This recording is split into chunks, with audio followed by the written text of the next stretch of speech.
Kad se sunce spusti za brda i kad trava postane tamnija od neba, na planinama Balkana ostanu 3 stvari: vjetar, tišina i kamen.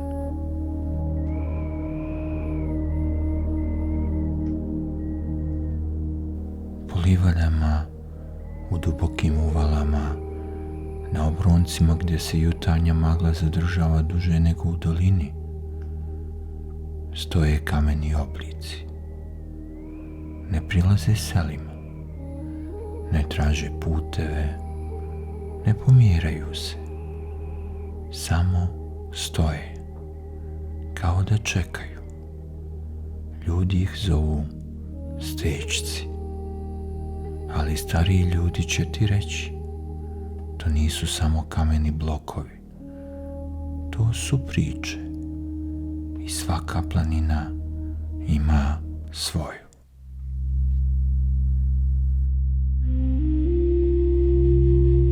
Kažu da je jednoga dana, dok je sunce sijalo visoko iznad brda i dok je zrak bio čist i svijetao, kroz planinu prolazila svadbena povorka.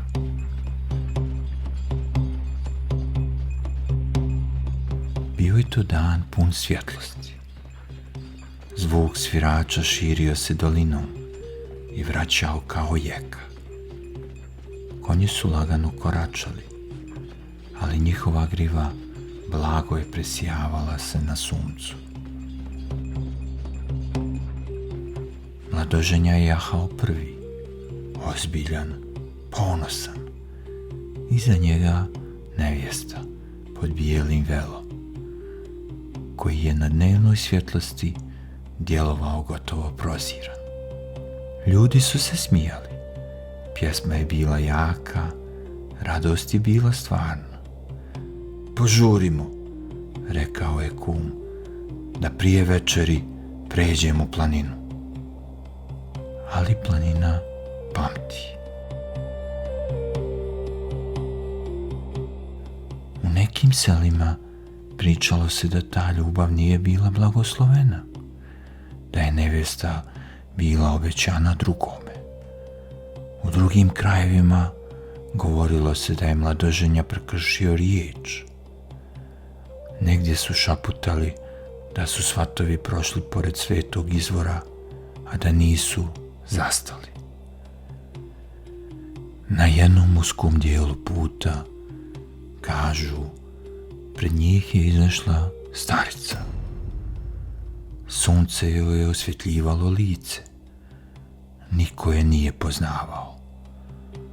Stanite, rekla je tiho. Ova zemlja pamti korake. Neko se nasmijao. Neko je odmahnuo rukom. Svirajte, doviknuo je neko. I svirači su zasvirali još jače. I tada, dok je dan još bio svjetao, sve je stalo. Ne kao da je nestalo, nego kao da je zadržalo dah. Konj je ostao podignute noge, ruka je ostala u zraku, veo se više nije pomjerao. I gdje su ljudi stajali, tu je stajao kamen. Zato su neki stežci poredani kao povorka. Zato na nekima vidiš kolo, zato ruke ostaju podignute. Svadba koja krenula po danu i nikad nije dočekala veče. I planina je pamti.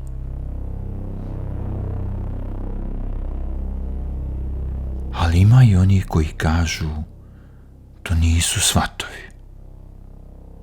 Pogledaj kamen, težak, masivan, na vrhu brda gdje ga je teško i danas dovući. To su divovi bacali kamenje s ramena.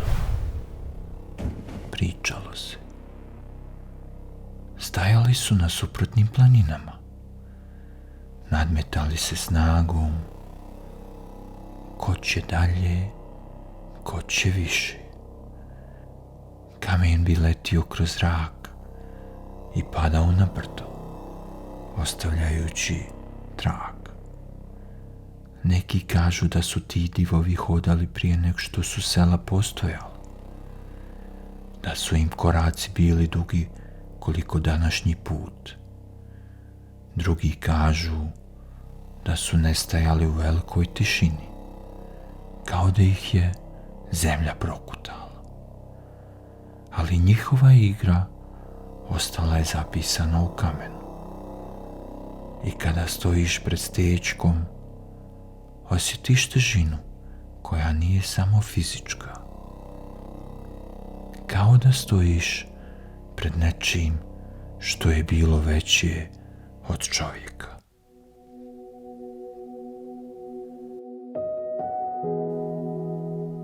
Postoji i mirnija priča. Ona koja se govori tiše. Ako pažljivo pogledaš neke stečke, vidjet ćeš oblik krova, blagi nagib, rubove poput strehe, kao da je neko napravio kuću. Duša ne može lutati bez doma, govorili su stariji. Čovjek ne odlazi bez skloništa. Zato su kamen klesali kao kuću, ne kao kaznu, ne kao znak straha. Na njima su sunce i mjesec, zvijezde, kolo koje se okreće bez kraja, ruka podignuta prema nebu. Ne izgleda kao molba, više liči na pozdrav. Kao da neko stoji na pragu i kaže: ne nestajem, samo prelazi. Možda je za njih smrt bila vrata, a stečak prag.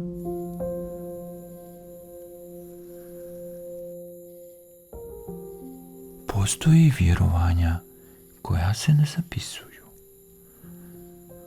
Da se na stečak ne smije sjesti bez poštovanja, da se kamen ne smije pomjerati, jer kamen pamti. U nekim krajevima ljudi su vjerovali da će onaj ko skrnavi stečak imati nemirne snove. Ali su vjerovali drugo, da ako dotakneš hladnu površinu i zatvoriš oči, možeš osjetiti mir. Ne čudo, ne glas, nego mir. Kao da kamen čuva ravnotežu između prošlog i budućeg. Vijekovi su prolazili, carstva su dolazila i nestajala, vojske su prelazile preko istih brda, granice su se crtale i brisale, ali stečci su ostali. Danas znamo da su nastajali između 12. i 15. vijeka. Znamo da su dio srednjovjekovne prošlosti Balkana i danas su priznati kao svjetska kulturna baština. Ali ni jedna titula ne objašnjava zašto čovjek zastane kad ih vidi. Možda su to svatovi, možda divovi, možda kuće za duše, a možda samo ljudi koji su, kao i mi, željeli da ostave trag.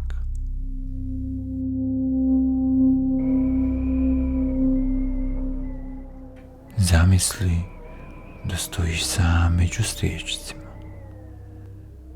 Vjetar prolazi kroz travu, nebo polako tamni, pred tobom kamen, na njemu ruka podignuta.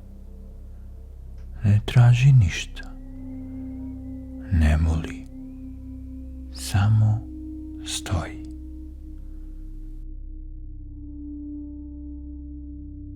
Carstva su nestajala, imena su zaboravljena, vijekovi su prošli preko istih brda, ali kamen je ostao.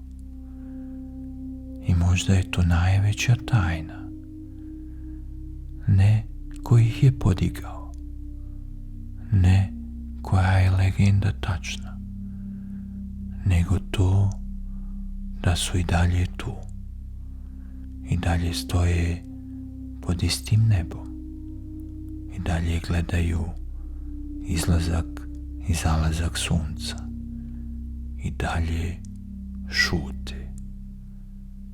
Stečci šute, ali njihova tišina govori više nego mnoge knjige.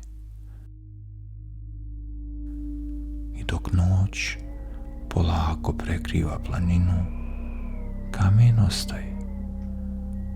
Ne traži da ga razumiješ, ne traži da ga objasniš, samo traži da zastaneš i da osjetiš koliko je vrijeme duboko.